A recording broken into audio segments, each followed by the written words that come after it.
On part maintenant aux Comores, archipel qui se situe dans l'océan Indien, où le gouvernement fédéral, appuyé par des troupes de l'Union africaine, s'apprête à débarquer sur l'île d'Anjouan pour y renverser son président, Mohamed Bakar, dont la réélection est très contestée.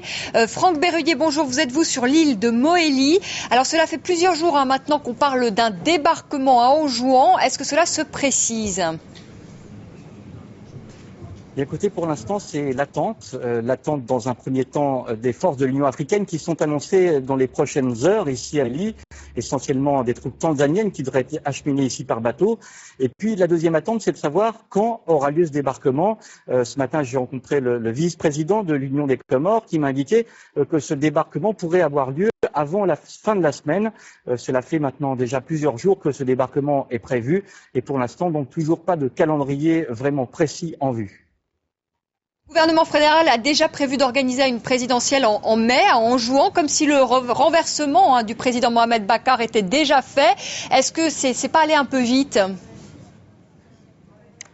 Bien écoutez, hier on a rencontré le chef d'état-major de l'armée des Comores qui nous a indiqué que c'est les dernières incursions qu'ils avaient effectuées de manière avec leurs commandos sur l'île d'Anjouan s'était bien passé malgré les accrochages qu'ils avaient eus. Ce qui est sûr, c'est qu'ils ont rencontré une certaine résistance et notamment au moment de leur repli de l'île. Il y a eu des combats, des tirs de roquettes, des tirs également de grenades et des blessés ont été enregistrés du côté de l'armée comorienne. Et puis, ce qui est sûr, c'est que tout débarquement, et surtout quand il est amphibie, eh bien c'est toujours difficile. Les Comoriens ne disposent pas d'une vraie marine. Ils iront sur place simplement avec des cargos et des bateaux de pêche. Et puis sur place, il faut dire également que l'île d'Anjouan n'est pas hospitalière. C'est une île volcanique. Il y a très peu de plages, que les montagnes sont très inaccessibles, avec notamment une jungle importante.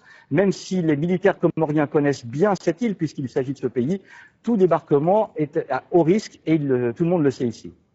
Merci Franck Berruyer à Mohéli, aux Comores, où on attend, vous le disiez, peut-être pour la fin de la semaine, un débarquement du gouvernement fédéral appuyé par les troupes de l'Union africaine sur l'île d'Anjouan pour y renverser le président Mohamed Bakar, dont la réélection est très contestée.